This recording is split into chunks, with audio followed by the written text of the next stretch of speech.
If you can handle the truth, then strap yourself in for the White Knuckle Podcast, where we take whitetail bow hunting and dissect it from every angle. Whether you're looking for tips, tactics, or gear reviews, when it comes to the world of whitetail bow hunting, we've got it all. And now, from the White Knuckle Production Studios, your white-knuckled hosts, Todd PRINGNITZ and Jason SYENS. Yeah.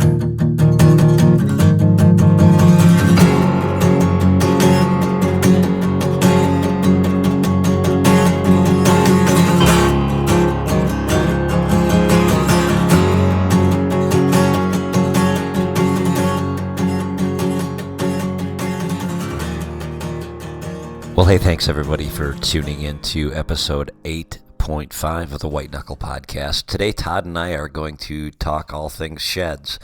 And with sheds, I mean shed hunting.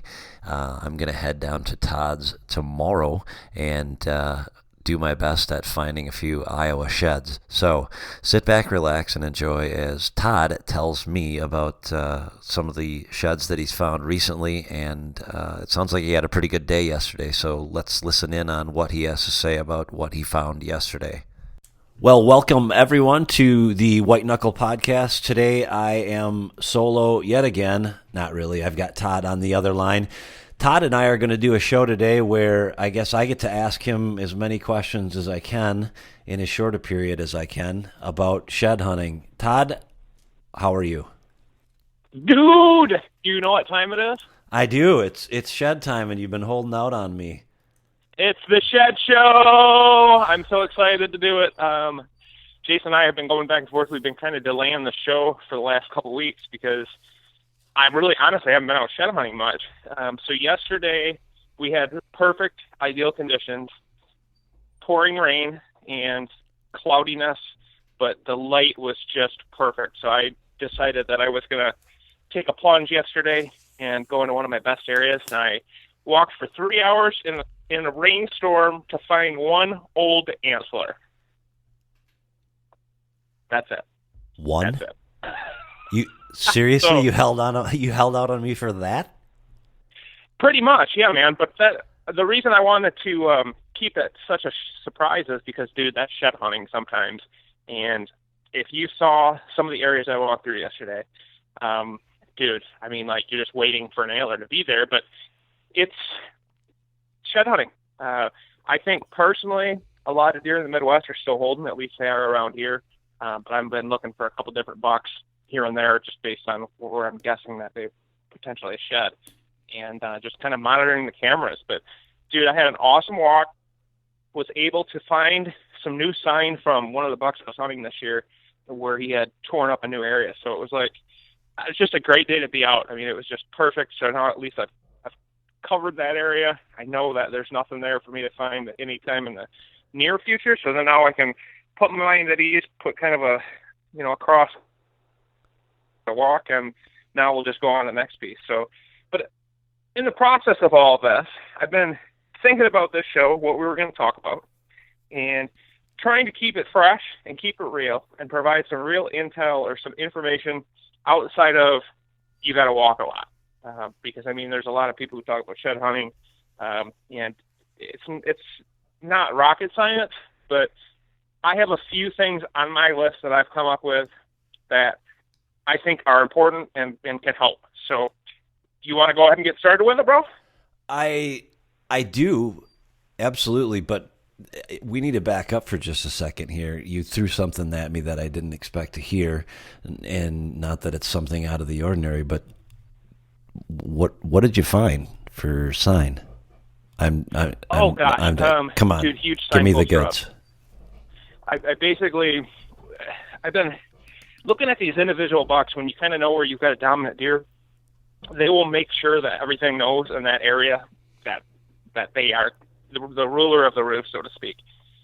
And it seems like each one of these mature deer, these dominant bucks, have like 4 or 5 of these core bedding areas, and they're usually within, at least around here, within about a half a mile, quarter mile diameter, if I had to give you a dimension. Now, each hunting area is a variance. It's not going to all be the way I hunt, but today I basically just went into an area, it's a hunting area, super, super thick, and I just found some of those huge signpost rubs, another one of the core areas where, whatever reason, if they shift onto a different doe or a different wind or a different pressure, they will spend a little time in that area and then move on to the next one. And it seems to usually be in kind of a rounded shape. But I found one of his other core areas that I didn't know existed.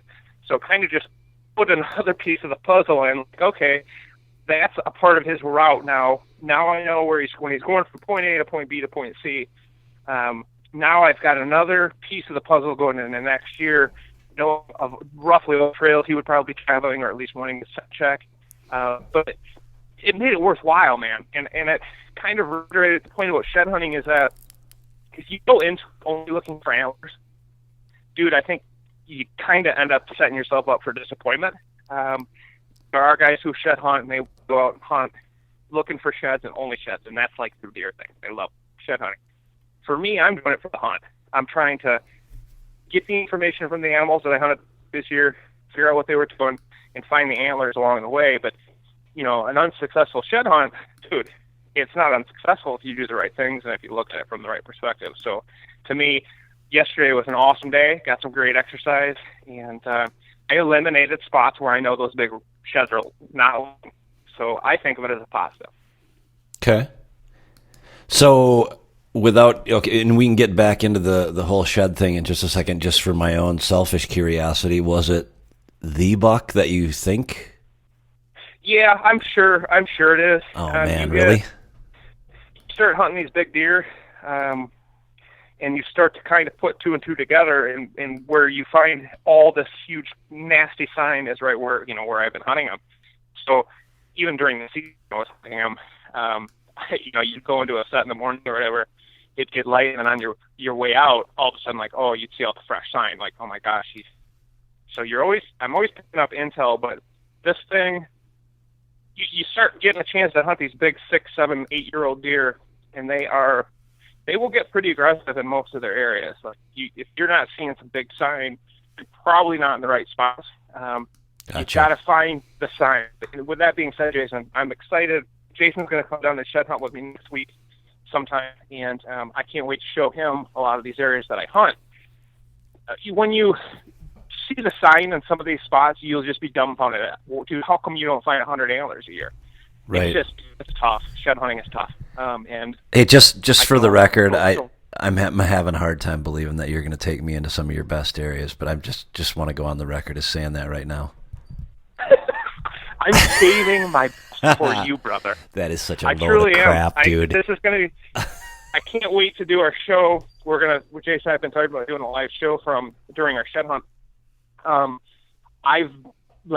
Dude, it's killed me to not go into some of my best spots, but I've been patient this year, and I just believe, from what I'm seeing right now, I think this is going to be a very tough shed season, very similar to last year. Just with the weather and everything, man, I've covered so much killer ground already where you just, I don't know, how can you not find a spike or a freaking a forkhorn side or just a young, dumb, small buck? But, dude, it's tough. Shed hunting's tough. And then you got the coyotes out there that are picking them up, and who knows if shed poachers have been through or are coming through. Right. I'm running my Spartan cams and running all my cameras on the timbers, but, all these things play in my brain just like it does on anybody else's. Where are these antlers? And sometimes they just become very, very elusive. Yeah, true story.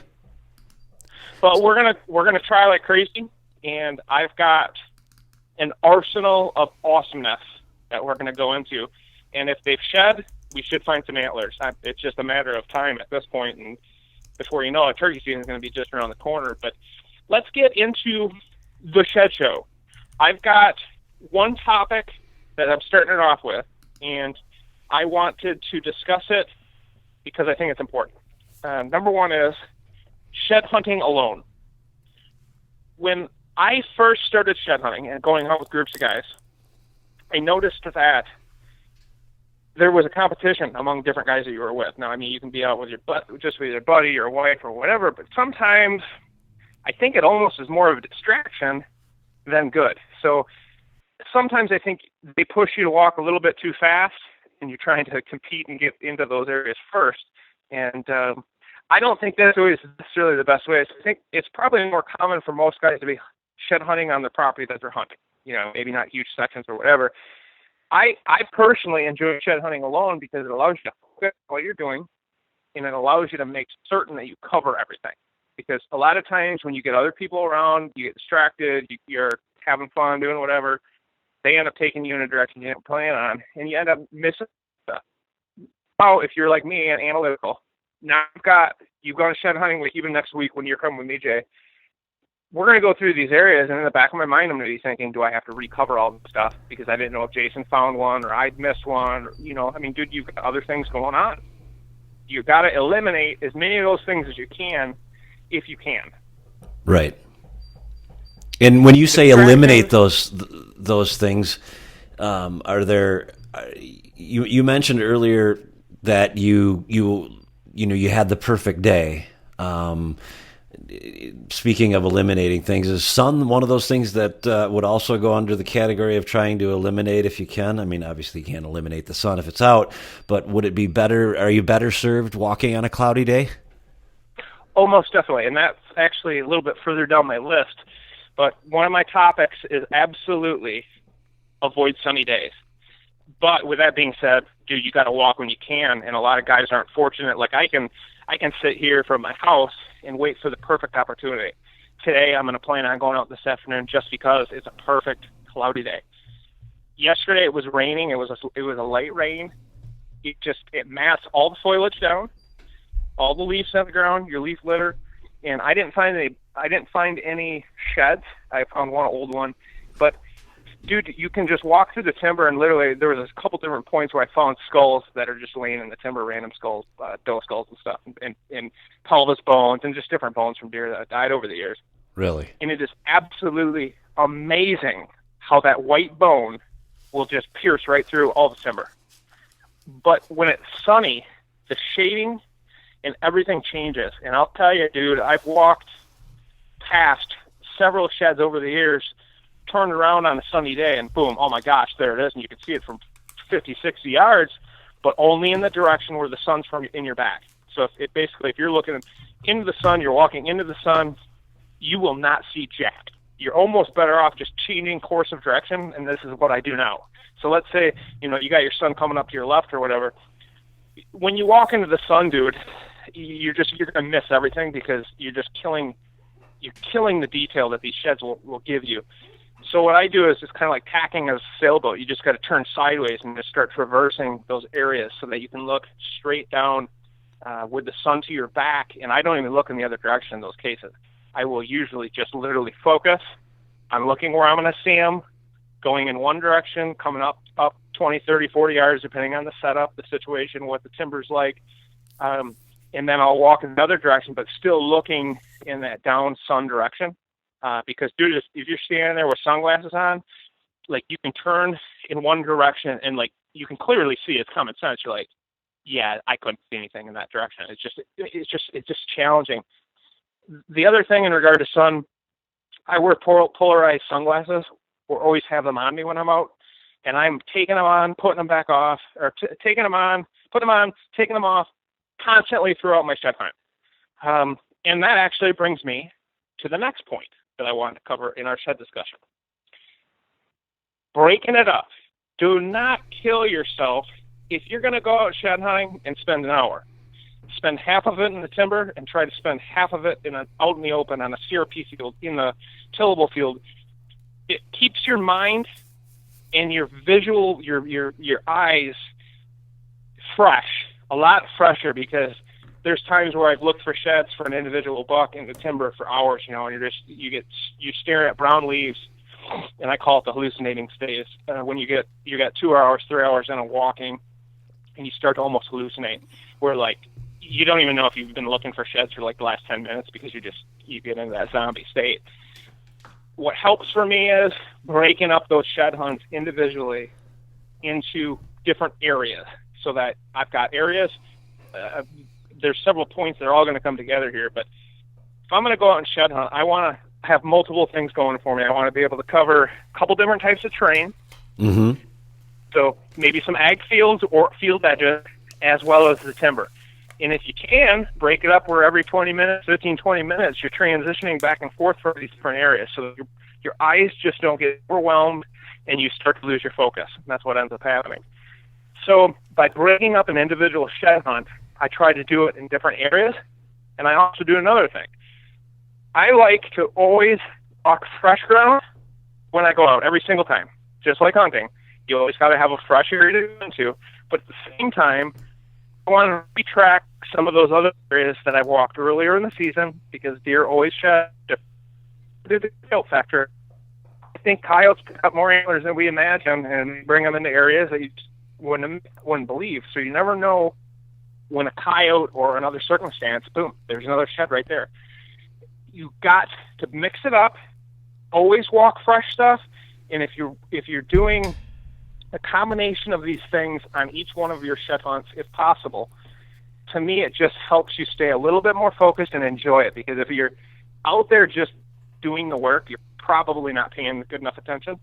So, if you're not enjoying yourself, mix it up, change it up, or quit shed hunting that day and just move on.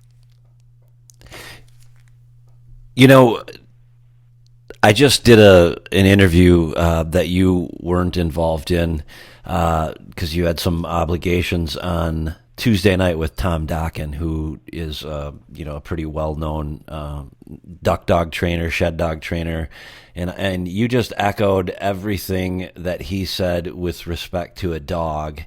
And sometimes we make it harder than it really needs to be. He simply said, I believe, something to the effect of, if you're walking and you're not finding sheds, your dog's going to get bored and you're going to get bored and you're both going to lose concentration and you're going to start to make mistakes and you're going to allow the dog to make mistakes. You're going to allow yourself to make mistakes. And is that kind of what you're saying?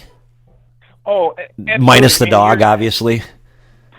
As humans, we get into this, especially for myself, well, and not just for myself, I'm sure other people have brains out there that never stop, but part of what I enjoy about shed hunting so much is that you get to throw all the crap from hunting season out the door. You don't have to be quiet. You don't have to worry about your scent. You don't have to worry about walking on your trails or your access. You're just out there to just completely explore. And that exploring part is what I enjoy so much, is because, dude, you never know what's around that other tree, what's down across that creek, what's up on the next ridge. I love it, man, and I think it's just human beings in general. I think we're wired for that. But to me, a lot of it, dude, it really is. I think a lot of guys, you get out there and you get into that miles per piles mentality where I can just put in 15 miles and I'm going to find sheds. Well, sometimes I think you got to get a little bit more creative than that. Right. And again, another topic that is on my list is shed hunting in the spots that other guys don't want to. And there's a couple different reasons for doing that. One, I shed hunt against myself throughout the season. So if I go into an area and I've covered it in one direction, let's say from left to right, then the next time I'm going to go from front to back. So I'm going to go the opposite direction. So within that walk, I challenge myself to find fresh ground. Find those nooks and crannies and spots that I just haven't looked in this year. And if, let's say, a shed poacher, or if you're on public land and other guys are shed hunting it, or you're sharing properties, go into those oddball spots where other guys haven't walked. And one of the best examples of this I can give you is for the Rusty Nail. Years ago, I was looking for, it was the year we did the Ozonics video with him, and I was calling him the City Cup. And he had that goofy turkey foot side, but he's the buck that had the little floater come down, and I knew where he was. I knew where his sheds must be. And I went and I ended up finding one day, just particularly actually going after that shed and finding it. And where I found it, it was in the stupidest spot, right next to a creek, right next to the main trail that the neighbor used to take. I mean, the spot where you'd avoid because no buck's going to go through there, right? Well, that's where it was. And it was laying in plain sight. But completely hidden within some CRP. You had to walk right over top of it to see it, and I was literally 2 steps from it when I saw it, and I almost had a heart attack. And there it was. And what I call that tactic is the ends of the earth. When I'm out shed hunting, I always have to talk myself into taking the extra 20 steps And sometimes these are the ones, the ends of the earth, is where you're walking and there's 20 feet over that creek edge, and you're on the main trail, and you're like, oh, do I cut through the brush to look down the creek right there? Well, that's the ends of the earth, and I walk to the ends of the earth every time I can, and I go into that stupid little spot, even if I have to walk another 10 feet back on the same trail. Dude, you've got to do little search and destroy missions on your shed hunt. You've got to find those little nooks and crannies, and I think that's where I've become a good shed hunter, where I enjoy the methodical process. And other guys that I've shed hunted with over the years, I'm not going to name any names, but some other dudes have different brains, and they would be the guys that 10 seconds out of the truck, they'd be a mile away. I mean, they were going to go someplace, and they were on a freaking mission. And it reminds me of another shed hunting time where I was with two guys who were shed hunting masters, and they were gone. They were out of the truck. They were gone. And I was so busy focusing on, we had found sheds in this timber. I'm like, my God, there's got to be more sheds in here. And it was beautiful rolling hardwoods. And I just started methodically going up and down these edges. And I remember it was a sunny day, too. And we had walked 11 miles in the morning, and we were on the next property. And exhausted, and out of pure exhaustion, I had to slow down. These guys were freaking another mile away. And I was just going up and down these ridges, and I ended up finding 5 or 6 sheds that afternoon. And they came back, and they were like, what are you doing? Where are you finding all these sheds? And I'm like, dude, you guys tore through this timber in 30 seconds flat to try to make sure that you would be out ahead of everybody else so that you could get the freshies. Dude, I stood back, and I went up and down these, and I found side after side after side, and by the end of the day, they were almost pissed at me because they thought it was like cheating or something. But it was just, that was my day. My eyes were aligned, my personality was aligned, and boom, I was finding them. And dude, the next day, I could not find nothing. You know what I mean? And that's, sometimes, man, I tell you, you get like, you're riding a good wave, and you just got to stay walking. And if I don't have to tell you, if you're finding sheds like crazy, you're gonna be walking all day long. But it happens so few and far between. But sometimes the best thing you can do is just quit for the day if you're not into it. And I know we've covered so many topics now, I don't even remember which one we originally started with, Jason. That's okay. I don't think we've gotten too far off topic. We started talking about the sun, and that led into the next thing, and that led into the next thing. And what else have you got for our listeners that can be of value in terms of shed hunting that you would care to disclose, other than taking us all to your best spots to let us have some success? Well, some of it is, there's two sides of it. Just like deer hunting, I think you got to spend about half of your time and energy on property access, and about half of your time and your energy on the task itself, whether it's hunting or shed hunting. I can't tell you how many, just like the bucks I've killed over the years, on a budget, man, the blue-collar budget, shed same fashion, I will swallow my pride, go up into the goods of glory, and go knock on doors of people that you might be intimidated by. Knocking on strange doors to get permission to spot, and shed hunting spots even. And I'll tell you, some of my best shed hunting days were only possible because I went and talked to that neighbor. And like yesterday, I went and stopped by 2 different farmers around this area, and they weren't home. So now I'm going to be, this weekend, I'm going to be going and trying to locate them, find them, track them down, get permission, so I have a new fresh piece of property to walk. Gotcha. Part of it's because I'm shed buzz now, where I want to be out walking as much as possible, at least an hour or 2 every day. I try to in the afternoons after work. But you can burn out your ground so fast.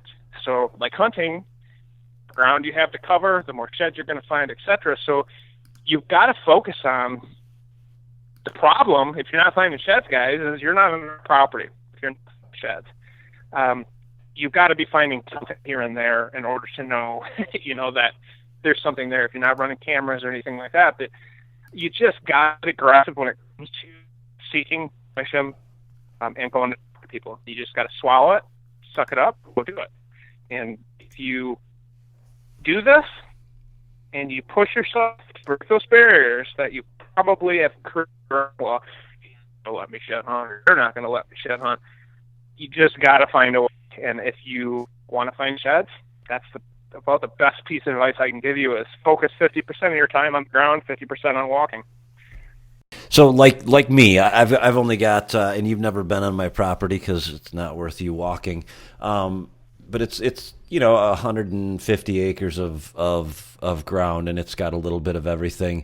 So it sounds to me like what you're doing is you're not limiting yourself to the ground that you have permission to hunt on. You're asking permission for those around you, because it's possible and certainly probable that the buck that you were after didn't shed his horns in the place that you were hunting him. He probably is somewhere else. Is that the method to your madness?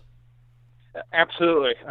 You spend all this time all year round hunting these animals, and throughout the season they change. And a lot of times they're on different pieces of ground. And I'll tell you, it doesn't matter how much property you have; they're always on the neighbors. You're always 100 yards off. It's just the way it is, for good reason, because they probably aren't getting hunted there. But that's the piece of the puzzle. It really is. If here I'm under special circumstances because I own property. And what I found after I bought a piece of property, all my neighbors, the people in the neighborhood, you're vested. You're not just a stranger coming through, knocking on their door. Right. There's a lot of trust that you automatically have. So I have that going for me. Anybody who owns the land, you kind of have the same thing. But with that being said, you're also anchored. Now I'm stuck here hunting emotionally because these are the deer I want. So the bucks I fall in love with always shed someplace else, and I do everything in my power to get permission to hunt on the neighbors' properties for shed hunting. And the other point I'd like to make here is most of the people who let me shed hunt around my farm here, they do not let me bow hunt. Right. They like to hunt. But during the shed season, most people, and I even go in and shed hunt after some guys do. And I do it for two reasons. One, obviously, you're looking for sheds, but the other reason is you're getting intel. So even if I can't hunt that property next fall, and I'm in there scouting it, and I can see the sign that's in there, I can see where my neighbors are hunting, I can see where their stands are, you can see where they've been putting their time in, then you can start to use that information during your season, anticipating that bucks are going to have these hunters patterned, and now you can start hunting on the downwind side of their stands, knowing that every mature deer is probably going to be downwind at that location. And so that is something that you can use as well. So you can pick up all that information about that area. And like earlier we were talking about a dominant buck, let's say, has, these 4 or 5 core areas that you can almost put together like on a little map, almost in a circle, it seems like. Sure. If you can find another one of those hubs right on your neighbors, gotcha. It just gives you another snapshot of where that buck is going to travel to and from, and how you can possibly catch him on certain days, during the rut or whatever. Even more so than that, if I know now where this buck is patterned or where he's living, then I can start strategizing going into that season of, is there a way I can create bedding habitat here to maybe focus them or the does that are in this area? Okay. Is there a way I can potentially put a food plot there or nearby where I can pull him in or pull the does in to try to focus his attention or interest in that area? And Jay, during the season, we're kind of getting off the sheds topic a little bit, but I love how it all ties in. But you were following the story of one of these bucks I was on, the big boy, and without saying any names or anything like that, I had kind of shared the information throughout the season of, I needed several things to happen in order for me to get a crack at this deer, because he was not living, I knew he wasn't living on the property I could hunt. And I figured some of the other neighbors were going to be putting some major pressure on him early. I had to let him, and I left it all alone. And as soon as he showed up on November 8th, trail cam, I knew I had him. I never ended up killing the deer, but I knew I had a chance at killing him because he became vulnerable. And the reason he became vulnerable is I had the food there. It created the situation months in advance, hoping and praying that he just might be there. But if it wasn't for my other neighbors hunting the poop out of him early, I don't think I would have probably gotten that chance, because he needed to be literally pushed out of his core area and pick up a new residence. And I just happened to create one of the best situations for him to live in, because I had food, cover, and all the does he could ever want, all within 100 yards in any direction. And it worked, but I still didn't kill him. But, going into next year, what a lot of information that I have now, and my confidence level of being able to potentially put an arrow in that deer next year now is through the roof, compared to, the previous season. Okay. I didn't even know if it was possible. Now I know it's possible. So even these shed hunts that are unsuccessful, it's exciting, man. You pick up more information, and it just teaches you so darn much. And I don't think it's shed hunting. I don't think it's hunting in general. It's just the time you put in the field. If you can get out there, there's no such thing as an unsuccessful trip. Right. And that's the mindset. The sooner you get into that mindset when you're shed hunting, is that you're out scouting, and if you find an antler, it's bonus. If you can get into that mindset, you're so much better off because you'll enjoy it a lot more. Especially, dude, I've said it a million times before, Facebook and social media make it really tough. Shed hunting right now, I'm sitting here watching my cameras. There's not that many sheds out, but the weather's perfect. You got cabin fever. You've been sitting inside all year, and you're watching guys finding hammer side after hammer side on Facebook. And some of them are in Canada, Minnesota, Saskatchewan, Dakotas, Montana, Oklahoma, Missouri, you name it. You've got to run your own season. Don't let that stuff on the web push you to, shed hunt too early in your areas. You got to manage it. You got to have some self-control. So if I can ask a couple questions real quick. Sure. You haven't found the set of sheds that I know that you're looking for, and I don't know the specifically of other ones that I'm sure you're looking for. If I know you, like I think Sure. I know you, but let's talk about the one that you're looking for. You didn't find him yesterday. Nope. What? Nope. What? So in Todd's mind, what goes on? What goes on? Oh. And I know that we don't have enough time for all that goes on. No. Dude, it's never ending. It's like a little gerbil. But I mean, what the goes wheel. on in your head when you don't find that shed? You know where that deer was living. I know where he was living because you sent me the pictures.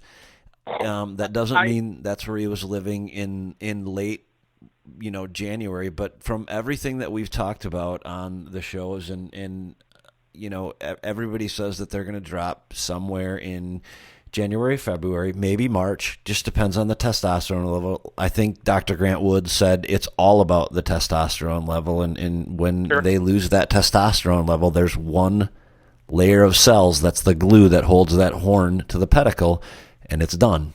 They fall off. That's crazy. So knowing that, how is it? So you obviously went into the area that you went into yesterday thinking that was probably a good spot. What goes on in your mind now in terms of making a choice to find that shed? Well, I've been doing it long enough, and I've chased some big antlers long enough where I don't set my expectations too high anymore. There was a buck years ago, everybody knows. His name was Shipwreck. And that deer, myself and another friend were watching, and this thing was tagged. We had him tagged. He was coming into a corn pile not too far from my house. It was on a different property. It was actually my buddy's property. But we had him coming in every single night, right up to when he shed. And when he shed, he was coming in after that. You could see the giant pedicles, and you knew the buck was around, and we never found those sheds. And I mean, we looked and looked and looked, and then years later, found out that a different friend of ours actually had found him during turkey season. But I learned after him, it was the Rusty Nail, then Eric Dickerson. I mean, there's been a bunch of bucks that I chased for years and years, and the only thing worse than finding, I swear, the only thing worse than finding neither side is finding one of them and not knowing where the other side is, because you got one of them, so you know he was there. Where's the other one? And that's the other mystery. Oh my Lord, I can't tell you how long I looked for. I found Rusty Nail's match set when he was 3, and other than that, I only found 4 other single sides, I think, when he's 4, 6, 7, and 8. Okay. Or 7, excuse me. Okay. And I looked, and I looked, and I looked, and I looked. Dude, I mean, I got permission to shed hunt every piece of property I possibly could, and they were nowhere to be found.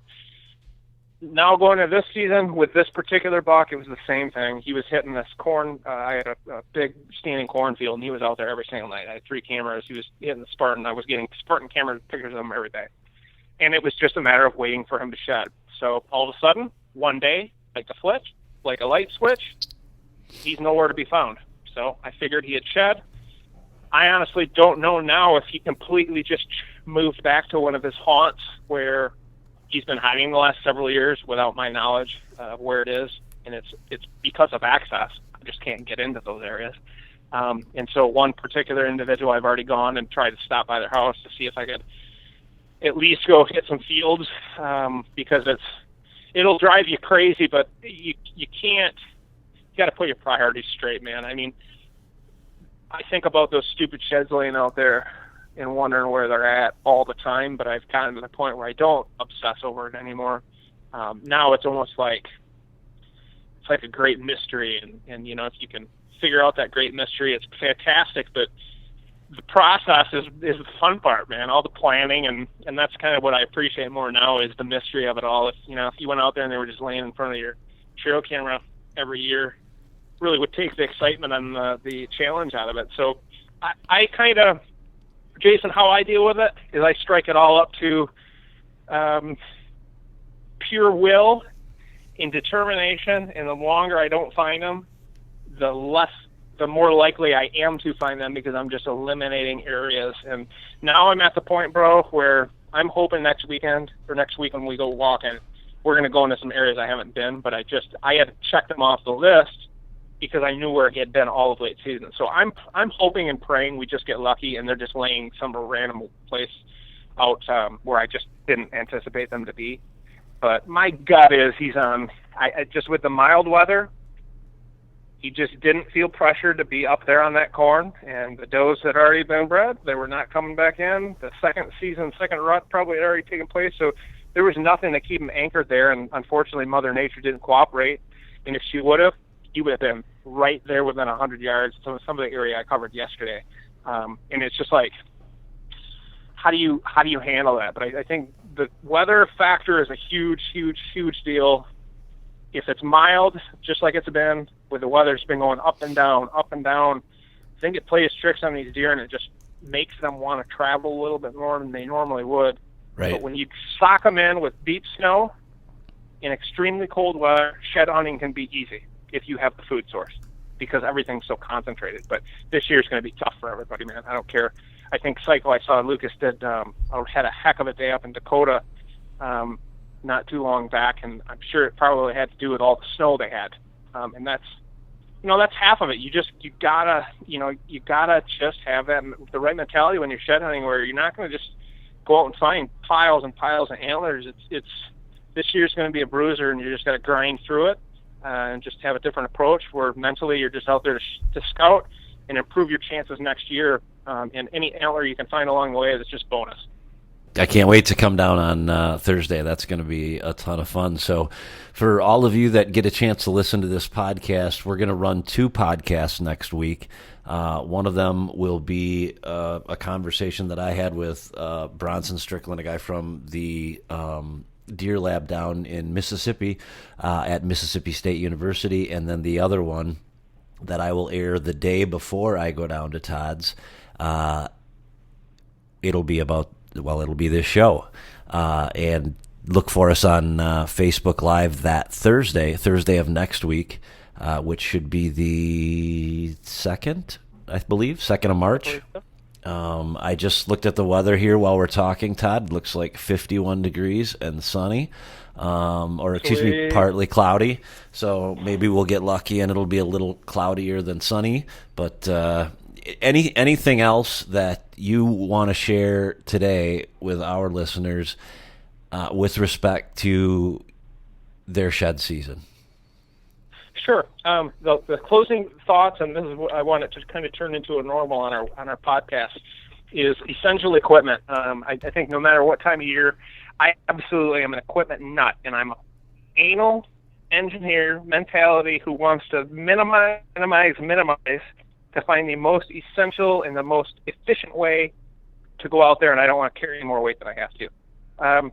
For anybody who is shed hunting in some of the thick nasties like we do, one of the best things you can invest in is a really nice pair of double knee, heavy-duty Carhartt-type pants. I wear Arborwear. Arborwear makes some unbelievable clothing. We've been wearing their stuff for years, and it is made to last years.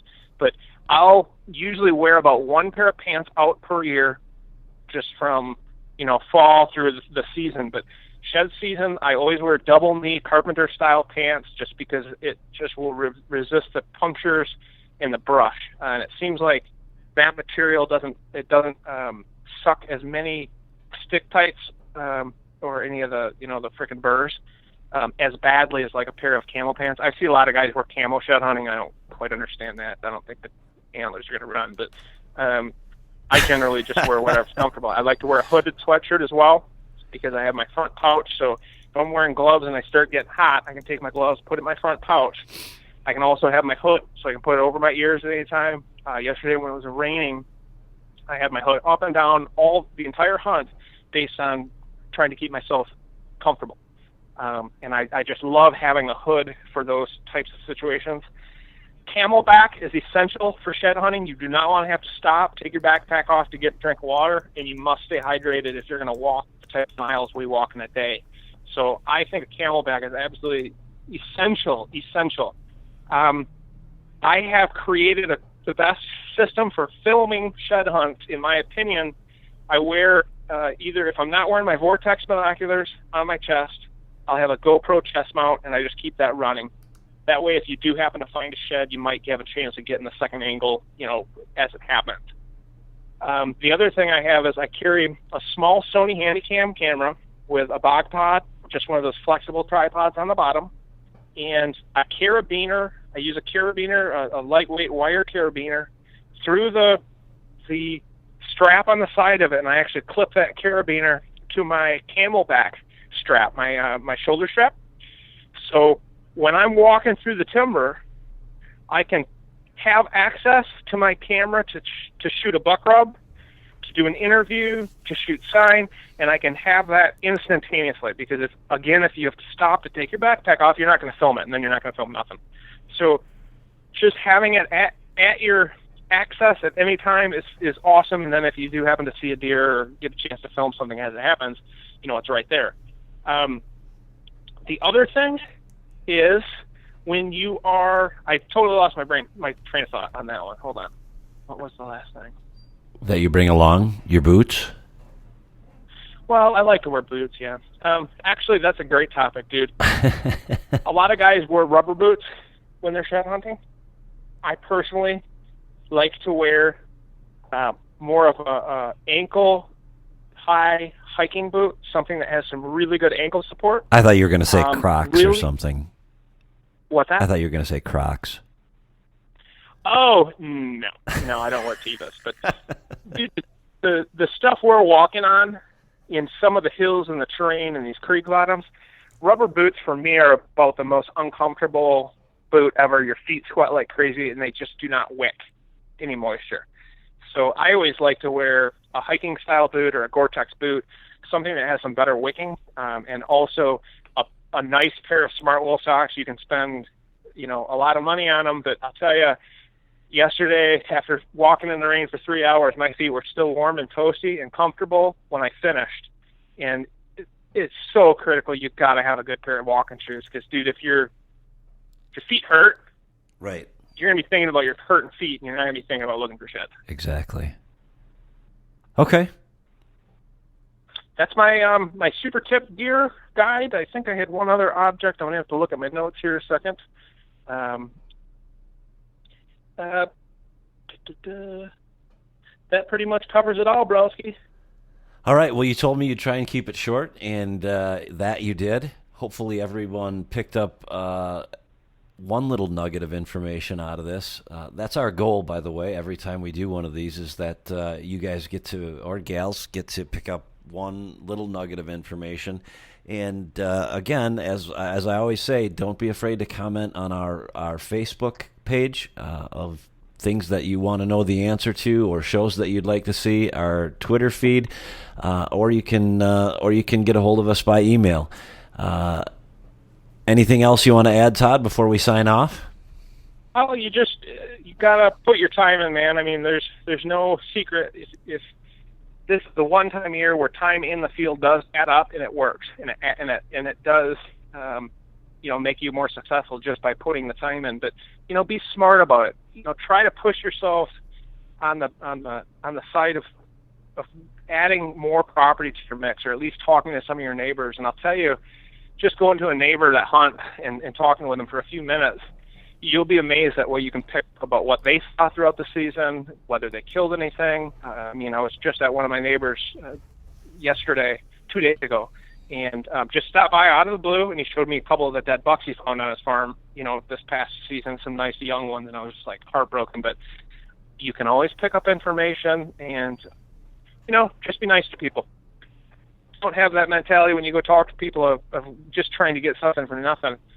Just be friendly, be very courteous, and have manners, and that goes a long way. And the other tip I'll give you is, if you're going to go talk to somebody, don't go walking up their house in full camo from head to toe looking like you're a militiaman. You might as well carry your AR and have ammunition hanging out of your pockets. Is that the type of person that you would want walking around on your property? I always try to look professional to a certain degree, but you also want to look somewhat blue collar. I think sometimes, at least in the rural areas, if you show up wearing a suit and tie, they're going to be automatically on edge because you don't fit in, you're not normal to them. So jeans and a sweatshirt, try to avoid bringing a truck with NASCAR stickers all over it that make it look like you're making tons of money in the hunting industry. That's not going to get you permission to hunt on somebody's farm.